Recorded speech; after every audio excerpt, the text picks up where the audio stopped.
গোপাল ভাঁড়ের কৌতুক। মহারাজ কৃষ্ণচন্দ্রের এক বিধবা পিসিমা ছিলেন। লোকে বলে তিনি নাকি খুবই কৃপণ, কেউ তার কাছ থেকে একটা পয়সাও আদায় করতে পারে না।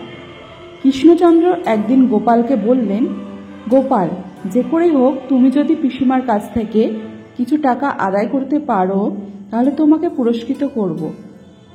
এ আর এমন কি কঠিন কাজ, কালই আদায় করব। এই বলেই গোপাল বিদায় নিল।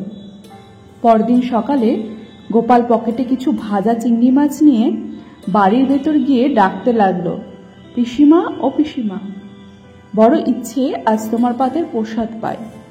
পিসিমা বললেন, বেশ তো, এসো। পিসিমার পাতে খেতে বসে গোপাল চুপি চুপি লাউ ঘন্টের মধ্যে চিংড়ি মাছগুলো মিশিয়ে রাখলো। পরে খাওয়া শেষ হলে পিসিমা জিজ্ঞাসা করলেন, গোপাল, কোন তরকারিটা খেতে ভালো হয়েছে? লাউ চিংড়িটা খেতে খুবই সুন্দর হয়েছে পিসিমা। কি বলছো গোপাল? আমি বিধবা মানুষ, আমি নিজে মাছ খাই না, তা তোমায় কোথা থেকে মাছ দেব? তাহলে এই চিংড়ি এলো কোথা থেকে পিসিমা? কোথায় দেখি?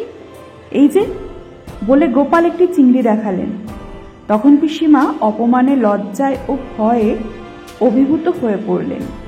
গোপালের হাতটি ধরে বললেন, ভুল করেই হয়তো এমন হয়ে গেছে, তবে গোপাল, এ কথা যেন কারো কানে না যায়। কিন্তু গোপাল কিছুতেই মানতে রাজি নয়। শেষে আর উপায় নেই দেখে পিসিমা গোপালকে কিছু টাকা দিয়ে তার মুখ বন্ধ করলেন।